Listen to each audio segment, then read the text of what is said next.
Vamos a entrar en materia en el programa para hablar de El maestro de azúcar, de Maite Uceda, una novela colonial que traslada a los lectores hasta Cuba. Allí se mezclaban ricos hacendados de perder sus privilegios con antiguos esclavos, criollos y aliados dispuestos a que todo cambiase en aras de la libertad. Las dos protagonistas sobre las que van a girar las diferentes tramas, Paulina y Mar, que llegan desde España, cada una con una mirada diferente. Tenemos el placer de saludar al otro lado de la pantalla a su autora, Maite Uceda. ¿Qué tal, Maite? ¿Cómo estás? Bienvenida. Hola, ¿qué tal? Encantada de estar con vosotros. Bueno, la novela nos lleva a descubrir dos realidades muy diferentes, ¿no? La sociedad española y cómo se vivía a finales del siglo XIX y la de la Cuba colonial de las plantaciones de azúcar, ¿no? Es donde se desarrolla la trama de esta novela. Sí, por un lado partimos de una España, de aquella España de finales del siglo XX, atrasada, con sistemas de cultivo muy rudimentarios, con sobrecarga demográfica, analfabeta, y desde donde se potenciaba, ¿no?, la emigración ultramarina. Había políticas que fomentaban esa migración. ¿Qué es, o mejor dicho, quién es el maestro de azúcar que da título a esta novela? Porque también es uno de los personajes. Sí, el maestro de azúcar era la persona encargada de fabricar el grano de azúcar más extraordinario, ¿no? Y lo hacían utilizando básicamente los sentidos. Eran unos personajes que en algunas culturas como la asiática tenían unas connotaciones divinas, ¿no? Porque utilizaban las manos para coger el grano, lo acercaban al oído y así ellos determinaban el grado de pureza que tenía ese grano. Todo lo que pasa en esta novela lo descubrimos a través de los ojos de sus protagonistas, de Mar y de Paulina. Háblanos sobre ellas, porque tienen una vida muy diferente cada una. Claro, proceden del mismo pueblo, pero tienen una vida muy distinta. Por ejemplo, Mar Altamira es la hija del médico del pueblo, de Colombres. Es una mujer instruida, culta, que tiene un sentido de la justicia social muy arraigado, y por otro lado tenemos a Paulina, que es una joven de origen muy humilde, que es viuda, campesina y analfabeta, y cuando las dos llegan a Cuba, pues evidentemente se van a encontrar con un contexto de explotación humana muy importante, como muchas de ellas de una forma distinta. Ellas emigran a Cuba desde el norte de España, desde Colombres, pero como decías, Maite, con situaciones totalmente distintas, ¿no?, para ellas. Sí, como digo, Paulina en este caso va un poco forzada, obligada por su familia cuando le proponen casarse con el maestro de azúcar de la plantación cubana. No llega a ser un matrimonio por poderes, porque el matrimonio se celebra o se va a celebrar en la isla, pero sí, en aquella época ocurrían estas cosas. De hecho, la novela está basada en una carta real de un asturiano que escribía a su familia solicitando una esposa, ¿no?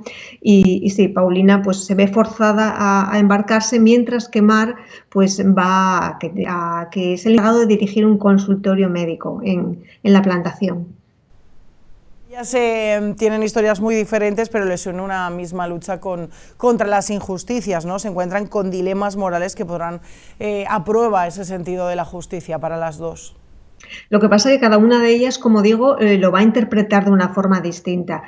Mar, que es una mujer culta, que su padre la ha instruido en el ámbito de la medicina, porque ella tiene una gran vocación, pero ha nacido en una época en la que las mujeres no podían matricularse de forma oficial en la universidad, no le queda más remedio que ejercer de su ayudante, ¿no?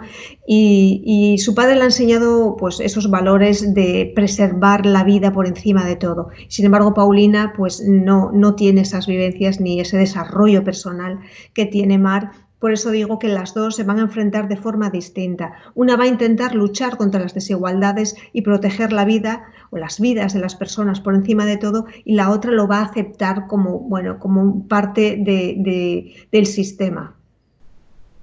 ¿Cómo has trabajado, Maite, la documentación de esta novela para situarnos también en ese lugar y en ese punto de la historia tan concreto?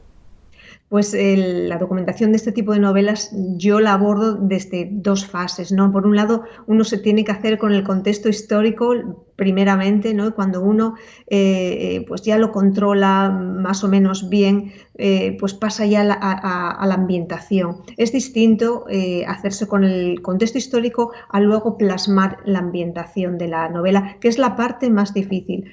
Hacer que los lectores transiten por ese momento, por ese contexto, como si estuvieran allí. Ser capaces de vivir, ¿no?, la situación de sus protagonistas. En la novela vemos mujeres que viven la misma realidad desde sus diferentes circunstancias. Tenemos a Solita, por ejemplo, que nos va a dar mucha ternura, pero también tenemos por contra a Frisia, ¿no?, que es una patrona despiadada que no muestra ni un ápice, ¿no?, de humanidad. Frisia es la antagonista y bueno, ha tenido una vida muy difícil también desde la infancia, lo que pasa que ella, en vez de coger esa maldad que ella ha recibido y reflejarla pues con pinceladas de bondad, pues hace todo lo contrario, refleja como un espejo toda la maldad que a ella, pues, que ella ha recibido cuando era pequeña. Solita, sin embargo, es luz, ¿no?, en esta novela. Solita es la nota de ternura de la novela, es un personaje que a los lectores yo creo que les va a gustar mucho, despierta mucha ternura, como bien dices, y yo creo bueno, que uno se puede hacer una idea de cómo era también la infancia en aquellas plantaciones, en aquellos barracones de donde estaban los africanos, que hay que recordar que procedían de distintas etnias, no eran un grupo, una masa homogénea de trabajadores, sino que cada uno venía de un punto distinto de África y conservaban su cultura, ¿no? ¿Cómo surge esta novela? Porque he leído bueno, que decides escribir sobre esto precisamente documentándote para otra novela. Sí. Documentándome para mi anterior novela, encontré esta carta en la que un asturiano solicitaba esposa, ¿no?, a su pueblo, a su familia, porque se encontraba muy solo. La población de ciudades como La Habana estaba muy descompensada, había muchos hombres y muy pocas mujeres. Entonces, muchos de ellos o volvían a sus pueblos para casarse o realmente tenían que pedir una esposa, o ya, bueno, empezó a esa desigualdad, esa descompensación, lo que provocaba era mucho matrimonio mixto también. Maite, la novela lleva ya algunos días a la venta. ¿Qué te está llegando de los lectores que te encuentran? ¿Cuál es lo que estás recibiendo de ellos?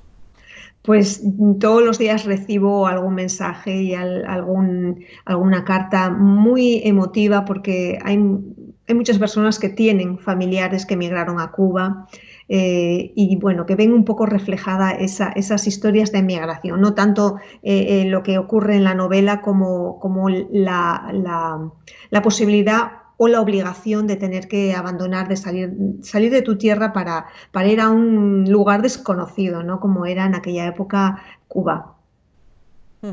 He leído, Maite, que bueno, en tu novela no había pretensión de reivindicar nada, ¿no?, sino de contar una historia ambientada, ¿no?, en ese punto de la historia y en esa situación. Sí, porque es muy difícil analizar historias como esta o contextos de hace 120 años desde la visión actual, ¿no?